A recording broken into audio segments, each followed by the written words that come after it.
건강한 대한민국을 만들기 위해 노력하는 이 시대 숨은 명의를 만나보는 시간입니다. 오늘은 크론병 치료법에 대해 알아볼 텐데요. 그 주인공을 화면으로 먼저 만나보시죠.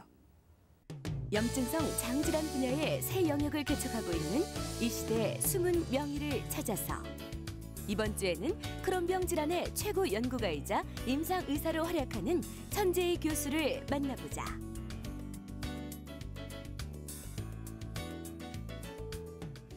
숨은 명의를 찾아서 이 10번째 숨은 명의 연세대학교 세브란스병원 천재희 교수 나오셨습니다.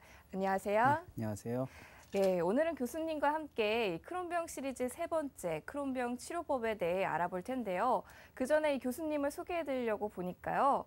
정말 크론병을 바르게 알리기 위해서 많은 노력을 해오셨어요. 특히 그중에서 이 염증성 장질환과 관련된 이 유수의 국제 저널 편집인뿐만 아니라 심사위원까지 맡으셨더라고요. 소개 좀 부탁드립니다.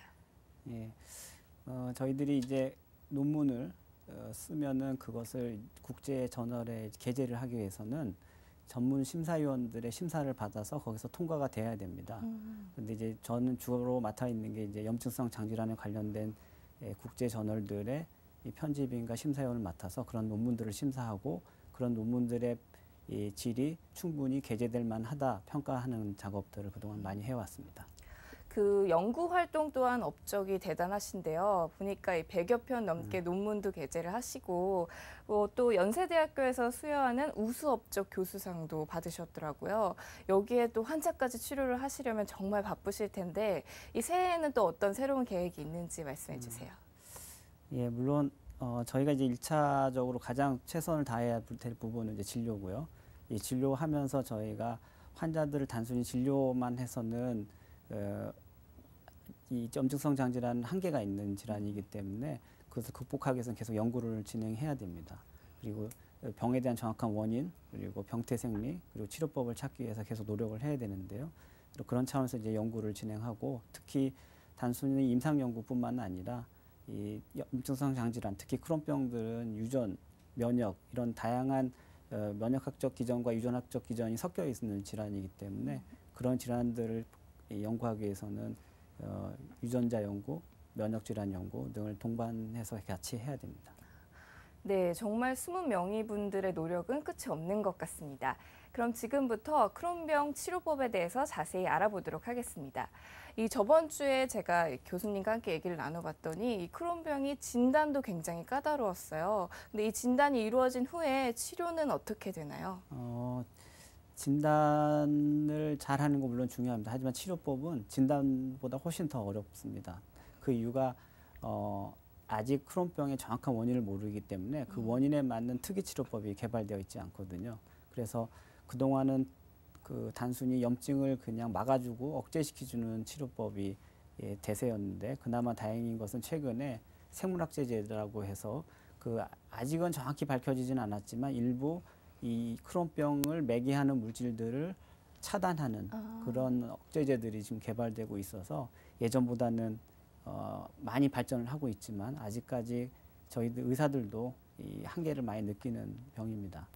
그럼 이 억제제라는 게 약물을 말씀하시는 거죠? 예, 크론병은 이제 주로 약물 치료가 주가 되겠고요. 그 다음에 약물 치료에 한계가 있거나 부작용 그런 경우에 이제 수술을 하게 되는데요. 예, 약물 치료는 아까 말씀드렸듯이 그냥 단순히 염증을 비특이적으로 억제하는 치료법과 그 다음에 최근에 그 기전을 병태 생리 기전을 바탕으로 한 치료법 이렇게 나눌 수가 있습니다. 보통 약물 치료하면 좀 환자분들이 힘들어하는 경우도 있잖아요. 이거는 괜찮은가요?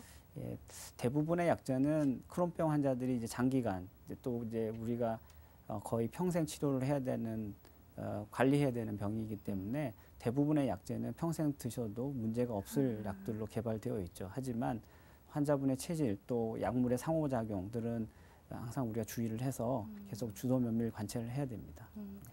특히나 이 젊은 여성분들 같은 경우에는요, 임신이나 또 출산 같은 게 걸려 있기 때문에 약물 치료에 대한 약간은 좀 거부감이 있을 수도 있을 것 같아요. 그랬을 때 이 치료가 이런 임신이나 출산에 나쁜 영향을 미치진 않을까요? 대부분의 약제는 안전합니다. 임신과 출산 후에도 충분히 사용 가능한 약제들이 있지만 일부 항생제 등 또 면역 조절제 일부는 임신 때 주의해야 될 약제도 있습니다. 이제 다만 이 크론병이 악화돼 있을 때는 임신을 하지 않고 약제로 잘 조절돼 있는 상태에서는 크론병을 앓고 있다 하더라도 약제를 복용하면서 임신을 하고 출산을 해서 육아를 잘 진행할 수가 있습니다. 예, 그래서 너무 걱정하지 않으시는 게 또 이 크론병 자체가 악화되는 것이 문제지 이 약제 자체의 문제는 별로 없다고 보시면 되겠습니다. 그런데도 이 잘못된 인식으로 이 치료를 안 받고 계속 그러셨던 안타까운 사례가 또 있다고 들었어요. 예, 종종 보는데요. 이제 저희가 설명을 아무리 잘한다 해도 대부분의 이 환자분들이 약하면은 임신에 항상 해롭다고 생각을 하시거든요. 예, 그래서 실제로 크론병 젊은 여자 환자분들 중에는 본인이 임신을 계획하고 있으면 미리 약을 끊는 경우가 있습니다. 저희한테 상의하지 않고. 그래서 약을 끊고 병이 나빠지면 또 임신을 또 할 수가 없거든요. 그래서 자꾸 늦춰지고 또 그럼으로써 이제 임신을 못하니까 결국은 저희한테 다시 찾아와서 다시 약제를 복용하게 되고 근데 약제를 복용하더라도 금방 좋아지는 게 아니고 시간이 또 필요하거든요. 그래서 이 약으로 염증이 어느 정도 조절된 다음에 저희가 다시 이제 임신을 권하면 그때 이제 임신을 해서 출산을 하는 경우도 있는데 너무 심해서 이제 복부에 이 장 유착이나 아니면 또 수술을 받는 경우에는 이 자연분만을 안 되고 이제 이 제왕절개나 이렇게 진행하게 되는 경우도 저희는 사례들을 많이 봤습니다. 이런 치료를 받을 때는 전문의와 꼭 상담을 하셔서 올바른 치료를 좀 받아야 될 것 같습니다. 이제 또 치료 방법 중에요. 아까 말씀하신 약물 말고 또 수술도 말씀을 하셨어요. 이 수술은 어떤 경우에 하는 건가요? 수술은 아까 말씀드렸듯이 이 약물요법에 실패하거나 약물이 잘 들어도 부작용이 문제가 되거나 아니면 특히 소아 환자들 경우에는 성장장애가 있습니다. 네. 그래서 치료가 잘 안 돼서 성장장애 같은 문제들이 생겼을 때는 수술로 교정해 주는 경우가 있고요. 그거는 이제 주로 장 수술을 의미하는 거고 또 크론병에는 치료가 잘 동반됩니다. 그래서 치료는 그 장 수술과 관계없이 저희가 합병증이 생기면은 종종 수술하기도 합니다. 네, 평생 치료가 필요한 만큼 일상생활에서의 관리도 굉장히 중요할 것 같은데요. 도움이 되는 운동이나 혹은 또 식사 방법 알려주시면 좋겠습니다. 예, 운동이나 식사보다 저희들이 가장 중요하게 생각하는 것은 금연입니다. 흡연하는 환자들이 재발이나 합병증 발생률이 매우 높거든요. 그래서 금연을 반드시 하셔야 되고요. 그다음에 항상 긍정적인 사고방식이 또 중요하겠습니다. 스트레스 자체가 크론병을 만들게 하지는 않지만 그런 크론병 같은 장질환을 악화시킬 수는 있기 때문에 또 크론병은 평생 관리가 필요한 병이고 그거와 맞서 싸우려면 정신적으로 건강해야 됩니다. 따라서 긍정적인 사고방식과 정신적인 건강함이 또 필요하겠고요. 그다음에 관해 상태에 있는 크론병 환자분들은 저희가 환자분이라고 얘기할 수가 없습니다. 일반인과 똑같이 생활이 가능하고 운동도 똑같이 다 가능합니다. 따라서 특별히 관해 상태에 있는 경우에는 특별히 주의해야 될 운동이나 생활 습관은 없다고 보시면 됩니다. 네, 지금까지 크론병의 치료법에 대해 알아봤는데요. 장기적인 관리가 필요한 만큼 전문의를 통해서 올바른 치료 계획을 세우시는 게 좋겠습니다. 그럼 마지막으로 당부 말씀 부탁드립니다. 예, 저는 크론병 환자분들에게 너무 기죽지 말라고 말씀드리고 싶습니다. 모든 사람은 장점과 단점, 그리고 좋은 점과 나쁜 점을 다 갖고 살고 있습니다. 누가 장점이 있으면 누가 단점이 있고 또 좋은 점을 갖고 있으면 또 안 좋은 점을 갖고 있게 마련입니다.